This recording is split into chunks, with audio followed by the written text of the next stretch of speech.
Assalamualaikum warahmatullahi wabarakatuh. Pagi ini kita merasa tersanjung sekali ya kedatangan tamu yang sangat spesial ini. Beliau ini sama seperti Dr. Tansil kemarin juga sering diundang ke berbagai negara ini. Kemarin itu saya lihat diundang ke Dubai, kemudian ke Makau, dan beberapa tempat lainnya sebagai narasumber. Nah, nanti lebih jauh akan kita tanya kepada beliau. Selamat pagi Pak Muhtar. Selamat pagi, Assalamualaikum warahmatullahi wabarakatuh, Bang. Waalaikumsalam warahmatullahi wabarakatuh. Sehat Pak ya? Alhamdulillahirrahmanirrahim, sampai saat ini masih diberi kesehatan oleh Allah. Alhamdulillah. Ini Pak, seperti yang saya sampaikan barusan bahwa Bapak ini kan sering diundang ke luar negeri ini Pak. Pernah ke Dubai Pak ya, pernah ke Cina, apa Makau nggih Pak? Makau, Cina, ya. untuk menjadi narasumber. Ini narasumber apa ini Pak? Sebenarnya di situ ada permintaan dari panitia konferensi di antaranya Dubai, di Makau, nah juga di Jerman ya sebenarnya. Itu berhubung dengan publikasi saya yang terpublish di Elsevier, sehingga saya dimintai untuk membahas masalah itu di forum seminar seperti itu, Bang Amri. Nah, ini saya lihat Bapak sebagai pemateri utama justru ini dari Indonesia. Ini bagaimana ceritanya? Ini kan sangat sulit biasanya Pak. Bahwa diberi kepercayaan menjadi pemateri utama gitu loh Pak.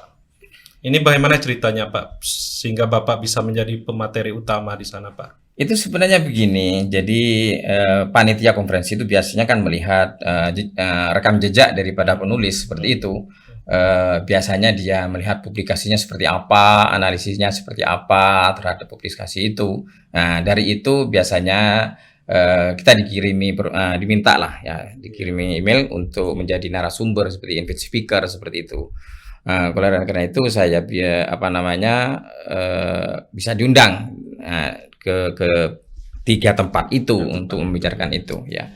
Seperti itu Bang. Jadi intinya lah kita ini sebagai narasumber karena memang faktor dari publikasi kita yang dipublish oleh penerbit-penerbit yang bagus, seperti itu intinya. Ini luar biasa ini Pak memang. Karena pemilik Scopus itu kan Elsevier kan Pak. Ya, Dan betul. untuk masuk ke Elsevier itu kan sulit sekali. Tapi saya lihat kemarin Bapak tembus Elsevier ini Pak. Gimana ceritanya ini Pak? Kok bisa tembus Elsevier Pak?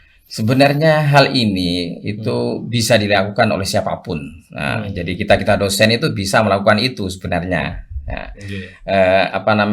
tetapi mengingat dari analisis kita, ya, publikasi kita itu dianalisis dengan baik, dengan konten yang baik, nah, itu bisa diterima. Tapi dari sejarahnya, saya mulai dari awal itu sudah memasukkan ke jurnal Elsevier itu 3 kali sebenarnya.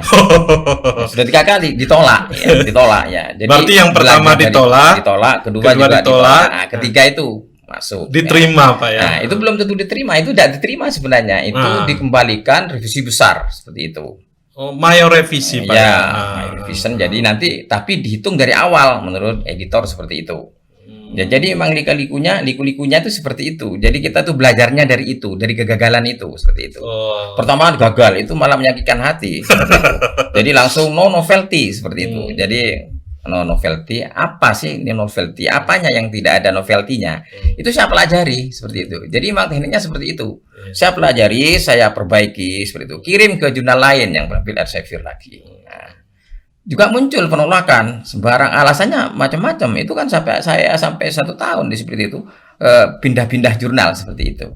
Nah, dari kesalahan-kesalahan itu akhirnya itu ketiga di situ sempurnalah kesalahan-kesalahan itu dikirim ke Elsevier, jurnal Elsevier yang ketiga seperti itu. Nah, akhirnya di situ itu pun masih direview oleh 4 reviewer. Jadi Elsevier itu tidak sedikit. Jadi itu reviewernya sampai 4 seperti itu. Dari mana saja itu Pak reviewernya? Tidak diketahui itu Bang. Jadi kan tidak boleh karena itu ya. Jadi Jadi memang rahasia editor siapa yang mereview. Dan tidak boleh dalam satu negara Nah, dengan Berarti saya pasti yang dari negara mereview lain. itu dari 4 negara, Ya, gitu, pastinya dari 4 itu negara, Pak. dari negara lain, bukan Ah. negara kita sendiri Oke. seperti itu. Ya, dari itu kita belajar apa yang perlu dipetik dari reviewer-reviewer jurnal bereputasi seperti itu ya, penerbit-penerbit terkenal seperti itu. Barulah kita bisa menyempurnakan sedikit demi sedikit. Akhirnya alhamdulillah bisa terbit saya di Elsevier di jurnal Building Engineering di situ ya. Engineering. Yang mana CR-nya sudah 1 ya seperti itu. Oke. Juga terbit di Data in Brief, juga Elsevier juga. Itu ada 3 artikel saya di jurnal Elsevier seperti itu. Elsevier ya. Elsevier ada 3. Terus juga ada jurnal-jurnal saya di Tech Science Press, juga ada di MDPI seperti itu. Jadi Itu Scopus semua nggih, Pak. jadi Scopus semua, jadi Scopus semua. Oke. Jadi dari publikasi itu banyaklah permintaan untuk seminar di luar negeri Luar jadi negeri. invite speaker.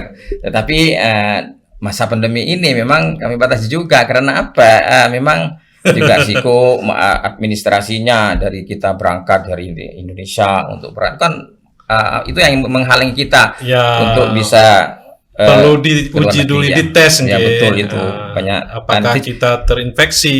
Ya, Ah, itu. terus apa namanya, kendala administrasi nggih, Pak. Kendala administrasi itu yang paling menyusahkan kalau kita seminar internasional lagi masa sekarang ini seperti itu. Akhirnya saya banyak publish saja seperti itu. Saya penasaran dengan ini tadi, Pak. Itu kan sampai 3 kali, Pak. Di kali pertama itu berapa lama itu, Pak, sehingga ditolak, Pak? Dari Bapak membuat tulisan sampai ditolak itu berapa lama, Pak? Itu kalau awal-awal itu Bang, itu proses saya sampai ditolak itu 6 bulan sebenarnya. Itu ditolak proses pertama, ditolak. nggih? Iya, ditolak pertama itu. Ditolak aja 6 bulan, nggih. Iya, 6 bulan ditolak. Kemudian setelah itu memasukkan lagi, kemudian sampai berapa, Pak? Itu sama juga Ditolak sekitar lagi. 3 bulan ya, 3 bulan, 9 bulan. 3 bulan, ya. Kemudian baru diterima itu dari proses dimasukkan sampai diterima itu berapa lama, Pak? Nah, yang ketiga itu harus diterima. Itu saya memasukkan selesai 2 bulan, dikembalikan seluruh revisi besar seperti itu. Terus itu memakan waktu 1 bulan. Ya, yang ketiga ini menjadi 3 bulan, Bang. 3 bulan Ya, ya. karena mungkin sudah jurnal yang ketiga ini sudah melihat tulisan-tulisan termasuk bahasa Inggrisnya sudah bagus sehingga Sudah diterima. jauh seperti lebih itu. baik Ya. progresnya dibanding yang pertama kedua tadi, Pak ya. Ya.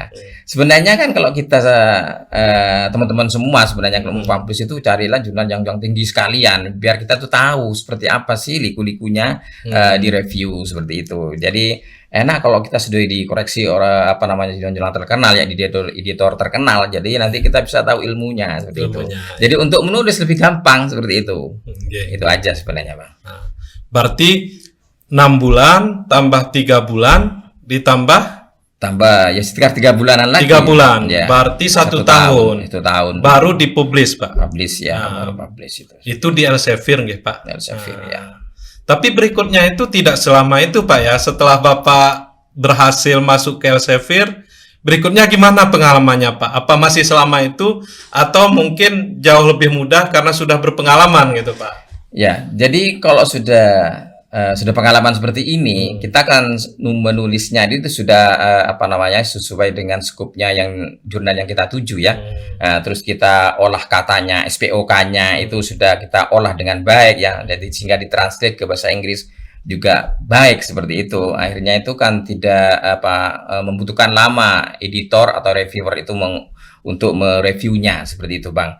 Jadi sebenarnya yang membuat lama itu juga kita juga, tulisan kita itu kurang bagus seperti itu, akhirnya mereviewnya bagus. Jadi biasanya ada direview 1 kali, 2 kali sampai 4 kali kan sebenarnya seperti itu. Tapi kalau di situ jurnalnya bagus, mungkin ya 1 kali review itu sudah bisa diterima di jurnal itu seperti itu. Langsung diterbitkan, Ya. Pak ya.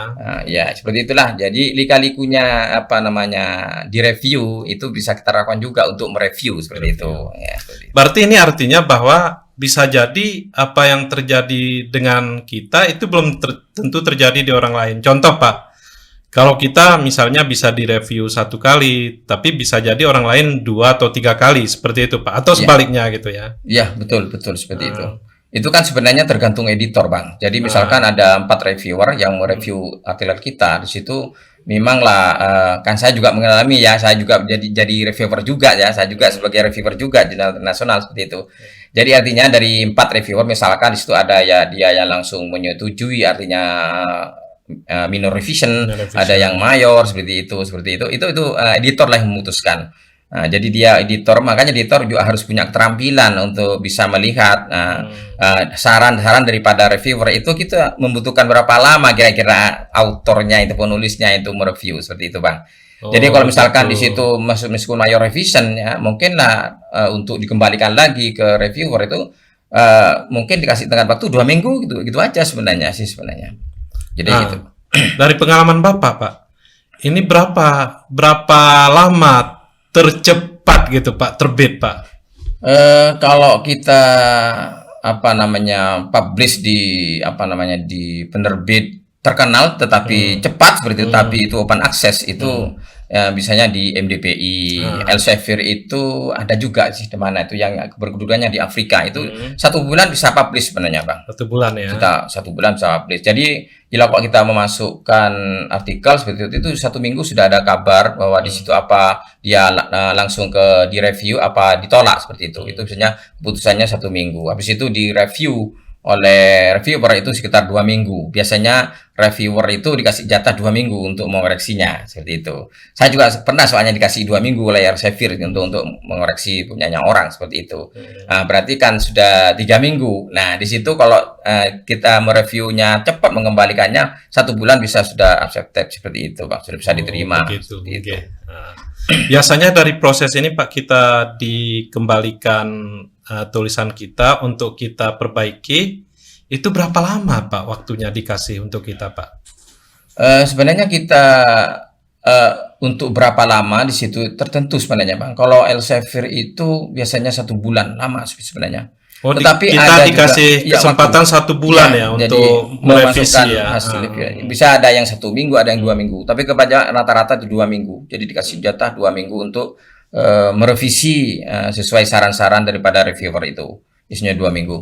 Iya. Kira-kira apa sih yang menjadi ketakutan orang-orang Pak untuk mempublikasi di Scopus? Karena saya melihat banyak keberatan dari orang-orang untuk mempublikasi di Scopus ini Pak. Sebenarnya kita tuh tidak perlu takut seperti itu Bang. Ya. Sebenarnya yang perlu kita hadapi di situ tantangan pertama di situ adalah malas membaca dan menulis. Diri kita sendiri malas membaca dan menulis.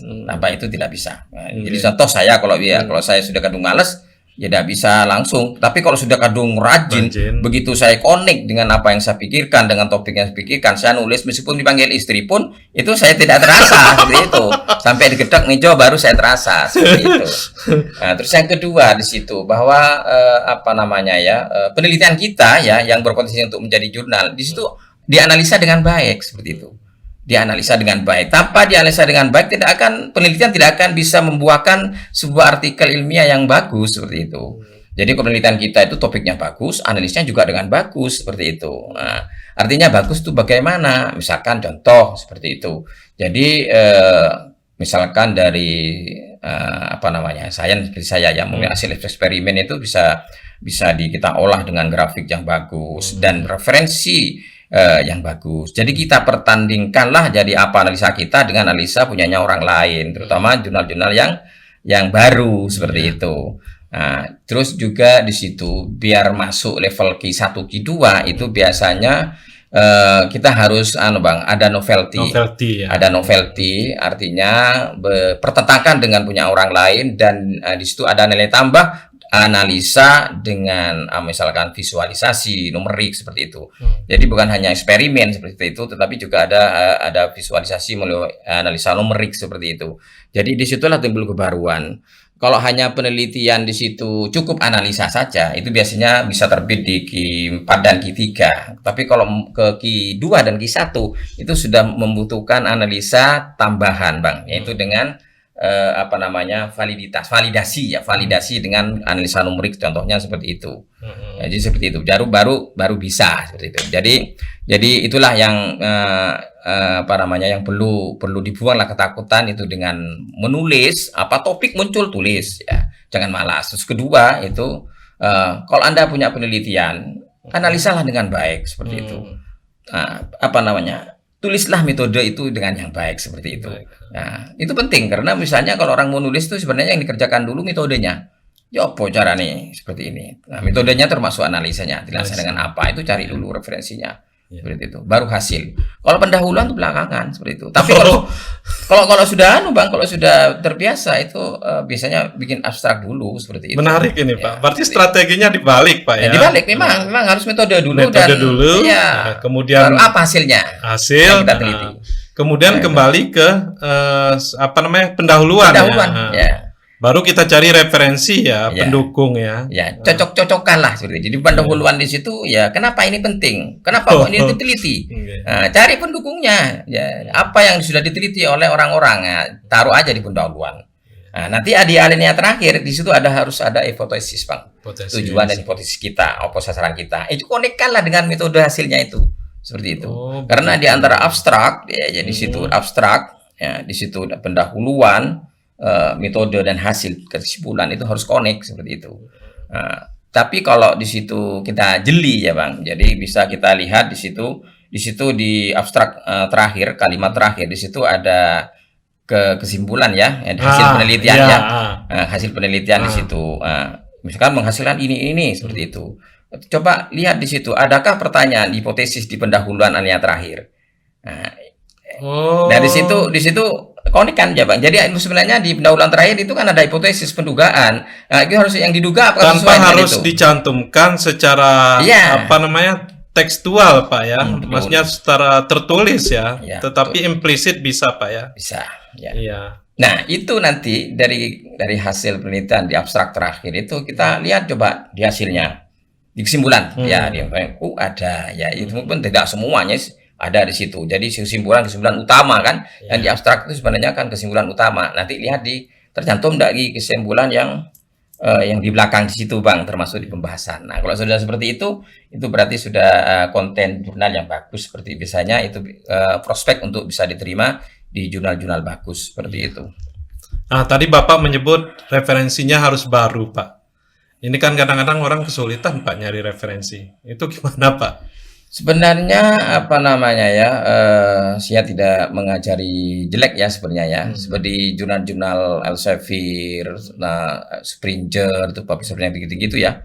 Itu kan punya doi sebenarnya Bang. Jadi itu bisa diambil lah doinya, copy, taruh di Sihub seperti itu.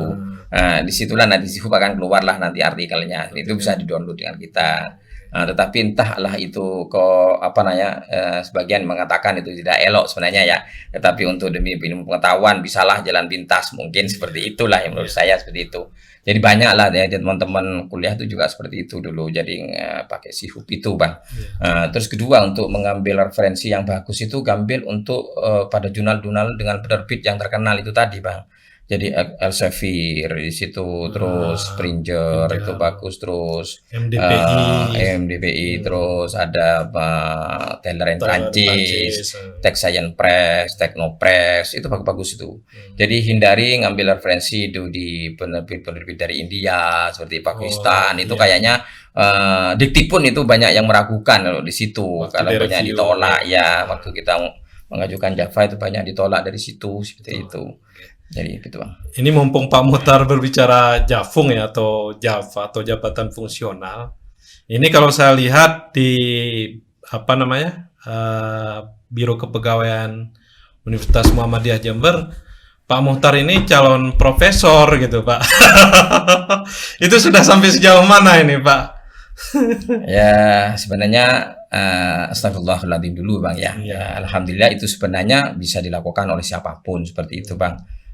Betul, saya memang ajukan Javung untuk menuju guru besar seperti itu ya.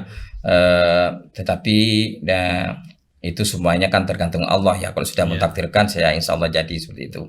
Jadi prosesnya itu kan saya punya 10 jurnal bereputasi seperti itu. Terindeks Scopus semua Terindeks Scopus semua ya. Ada yang 10 ini ya, Pak. Ada itu levelnya, ada Q1, Q2 dan Q3 lah. Seperti itu yang kami dapat dari beberapa penerbit seperti itu. Sudah disetujui Kopertis seperti itu, LLDT dan sudah oke, sudah pengantar untuk bisa naik ke jabatan profesor seperti itu. Nah, sekarang ini sudah proses di Jakarta seperti itu, Bang, karena saya loncat jabatan seperti itu dari lektor ke guru besar. Penilaiannya sangat ketat sekali seperti itu. Nah, saat ini memang sudah turun seperti itu, jadi karena loncat tidak ada revisi, jadi saya itu di situ disuruh menambah jurnal lagi seperti itu. Jadi sementara ini memang saya lagi menulis lagi, kemudian dari penelitian saya di situ ada 3 yang belum terpublish seperti itu, Bang. Masih saya olah dengan itu nanti kita jurnal lagi lah untuk melengkapi itu ya. Ya, karena memang prosesnya sangat ketat karena saya itu loncat jabatan seperti itu. Kita doakan Pak, semoga lancar. Dan nanti berarti ini Pak Muhtar menjadi profesor pertama nggih di Universitas Muhammadiyah Jember. Insya Allah Bang. Itu kurang 24 poin kok sebenarnya. 24 poin, khusus penelitian Pak. Penelitian ya, kurang 24 poin. Jadi untuk menuju ke 850 itu kemarin. Ke 850. Ya, 850 ya itu.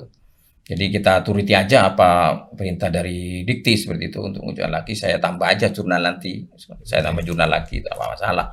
Seperti itu. Ya semoga saja dalam tahun inilah, akhir tahun ya bisa diterima lah kan. Kita doakan Pak. Itu, Pak gitu. Karena itu sangat bermanfaat sekali buat Universitas Muhammadiyah Jember, kemudian buat mahasiswa dan tentunya buat umat ini Pak. Ya, betul. Dan buat masyarakat. Kembali Pak, ini kan Bapak selain sebagai kembali ke jurnal Pak ya.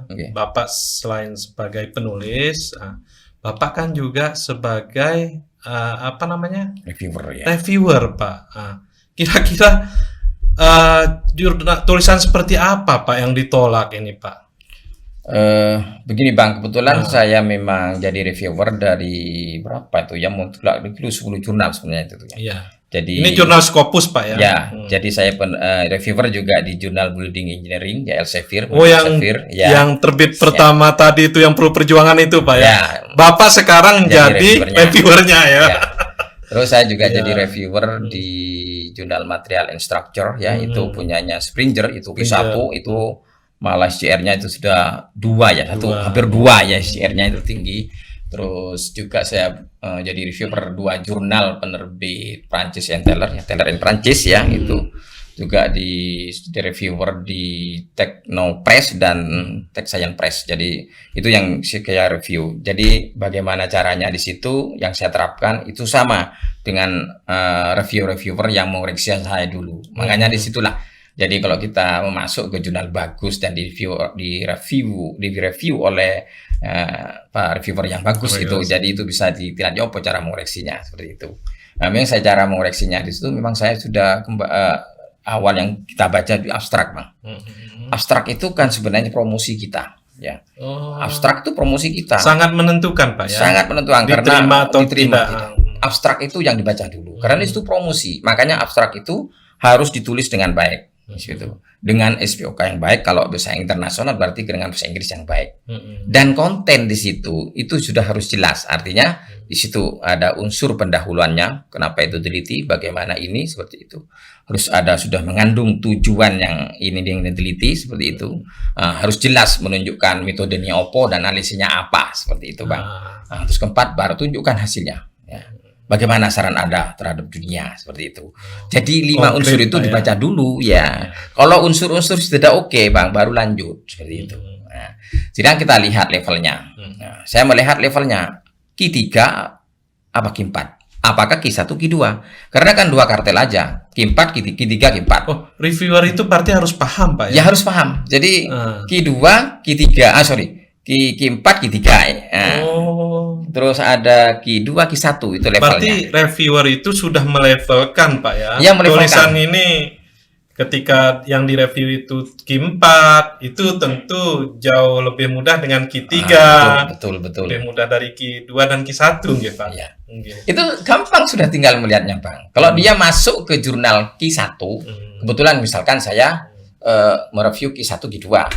Ya, terus dia masuk ke Q2, tetapi jurnalnya kontennya ini Ini belum ada validasi, belum kebaruan, ini sebatas eksperimen saja. Itu sudah bisa langsung tolak itu. Karena itu levelnya Q3, Q4 seperti itu. Oh, Biasanya gitu. saya menolak. Jadi untuk mengambil kesimpulan dari eksperimen Anda ini, hasil ini itu sebenarnya masih membutuhkan validasi dengan metode Validasi. lain seperti Iya, itu. iya, iya. Jadi untuk ini itu dikembalikan, nanti kirim kembali statusnya seperti Berarti itu. author juga harus menyesuaikan, Pak. Menyesuaikan. Jangan sampai Iya. tulisannya level Q4 atau Q3 tapi maksa masuk Q1 atau Q2. Iya, harus Ini kita otomatis ditolak, Pak ya. Iya, ditolak jelas. Tetapi kalau misalkan kita eksperimen, Ah. kita analisis lah seperti itu. Hmm. Eksperimen kita analisis data dengan grafik dengan tampilan yang bagus juga. Nah, tetapi itu tidak ada validasi, tidak ada metode, misalkan metode elemen hingga yang divalidasi visualisasi dengan ANSYS, misalkan LUSAS itu. Misalkan bagus seperti itu. Kalau tidak ada itu ya janganlah. Jadi kita masukkan aja Q4 atau Q3 seperti itu. Oh, gitu. Jadi ada anunya. Sebagai reviewer juga gitu bisa membaca itu. Kalau misalkan ini tidak ada kebaruan novelty dengan validasi dengan numerik metode lainnya seperti itu dari validasi itu ya langsung aja sudah ditolak. Tetapi ditolak bukan artikel itu jelek seperti itu, tetapi belum peringkatnya belum masuk ke situ. Jadi saya seperti itu mengoreksinya. Berarti nanti kalau misalnya katakanlah targetnya Q1, Pak. Sedangkan si penulis ini baru menyadari setelah dari reviewer, Pak ya, setelah dikembalikan dari reviewer. Berarti masih ada kemungkinan, Pak ya, untuk memperbaiki tulisannya itu sehingga masuk Q2 atau Q1. Bisa sebenarnya, Bang.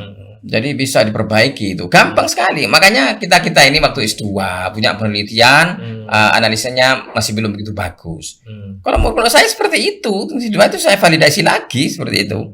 Jadi, ini kurang, ini berpotensi untuk masuk jurnal. Saya bikin analisa lagi, saya bikin lagi di situ, analisa yang bagus dan untuk bikin novelty baru. Itu bisa masuk lagi seperti itu. Bisa itu sebenarnya seperti itu.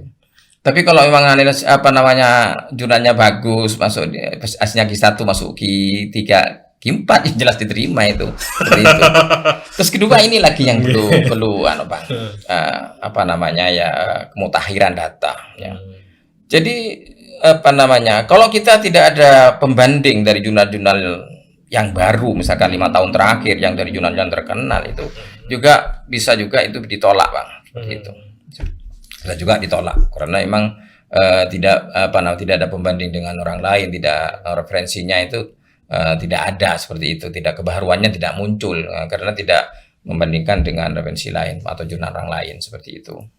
Bapak kayaknya menyebut kata kunci dari tadi itu validasi, Pak. Mungkin biar pemirsa ini tahu apa itu validasi. Nah, kira-kira mungkin Bapak bisa gambarkan dengan mudah gitu, Pak, dipahami gitu, Pak. Seperti ini sebenarnya kebetulan saya ini teknik ya. Misalkan kita menguji kolom ya, kolom di situ dikasih beban siklik, beban gempa siklik seperti itu. Dia kan punya pola rata ya. Jadi rata mulai dari tahap awal sampai runtuh seperti itu. Posisinya di sini misalkan. Satu contoh misalkan ini kolom. Misalkan ditekan gini letaknya di sini, sekitar sini. Nah, ini harus divalidasi kalau mau masuk jurnal bagus ya, pakai metode numerik. Bisa pakai ANSYS, bagus, SolidWorks seperti itu. Jadi nanti ratakan hasil eksperimen itu bisa dilihat kita bandingkan dengan retakan hasil numerik tadi, hasil visualisasi daripada ANSYS itu atau bagus seperti itu. Apakah sudah sejalan? Ya, gitu, Pak? sejalan di situ. Tetapi kita lihat juga ya konstitutif daripada hubungan daripada bahan-bahan di situ harus dipenuhi di jurnal. Jadi misalkan contohnya clean stress seperti itu, atau mungkin ini regangan suatu bahan, tegangan atau modulus elastisitas satu bahan satunya dengan bahan lainnya itu harus jelas ditulis di jurnal. Jadi hubungan antara modulus elastisitas yang berbeda itu harus dijelaskan seperti itu. Gitu. Jadi intinya seperti itu, Bang. Jadi hasil eksperimen itu ada retakan posisinya kiri. Nanti di sini juga memperlihatkan bahwa tegangannya di kiri itu besar di visualisasinya. Disitulah berarti connect seperti itu. Seperti itu connect. Jadi cocok sesuai, Pak. Ya. Nah, begitu juga kalau memang visualisasinya ini posisinya di kiri nanti rekannya di atas, nah itu sudah tidak cocok lah. Itu Tidak mungkin cocok. kesalahan input daripada material Data, ya. propertiesnya ya. Input data di material properties daripada bahan-bahan yang kita visualisasi itu, kita analisa memberi itu gitu. Nah, Bapak walaupun apa namanya jurnalnya diterima kan Pak, tapi tentu saja kan diminta untuk revisi sama reviewer. Itu kira-kira paling banyak berapa kali Pak dalam pengalaman Bapak ini selama ini gitu? Saya di situ mulai dari 1 ronde sampai 4 ronde itu tahu itu ya. Jadi ada sampai 4 ronde, kalau selfie itu sampai 4 ronde. Jadi reviewer 1 sudah oke sama 2 ya. 3 dan 4 belum. Belum. Jadi seperti itu. Jadi kalau memang reviewer 4 misalkan di situ masih belum menyetujui Bang ya, itu editor melempar lagi ke saya ya, Berarti ke masih kita belum untuk bisa direvisi lagi. dipublish ya? Belum bisa dipublish. Jadi apa namanya, editor di situ Bang sangat tergantung pada reviewer. Dia tidak toleransi sekali. Jadi kalau katanya reviewer kamu ya gitu. Jadi Berarti sangat patuh editor ini ke patuh reviewer. ya, karena kan kadang editor kan tidak sesuai dengan ahlinya seperti itu. Kadang dia jadi ahli ini, tetapi kita misalkan sipil itu tidak sama. Makanya editor itu sangat percaya sekali. Dan dia tuh mencari reviewer itu tidak sembarangan biasanya. Itu lewat jejak rekam jejaknya daripada reviewer, calon reviewer itu. Jadi biar bisa ngoreksi. Dan itu pun tidak dipaksa sebenarnya. Kalau Anda tidak menyetujui, mohon kami kasih referensi yang kiranya ahli dengan artikel ini, seperti itu. Kita tidak harus menerima kasih sebenarnya. pilihan. Iya. Tetapi kan itu juga ibadah lah seperti itu.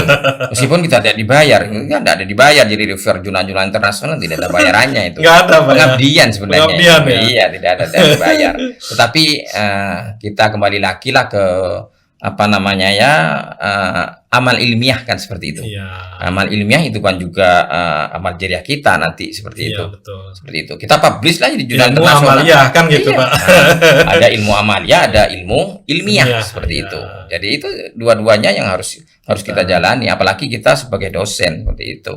Nggih, apalagi sebagai warga Muhammadiyah. Nah, warga Muhammadiyah seperti itulah ya. Nggih, nggih. Sekarang berapa H indeksnya, Pak? Nah, Untuk Scopus itu, Pak. Kalau H indeks saya itu 5 ya. 5 Pak ya. Ya.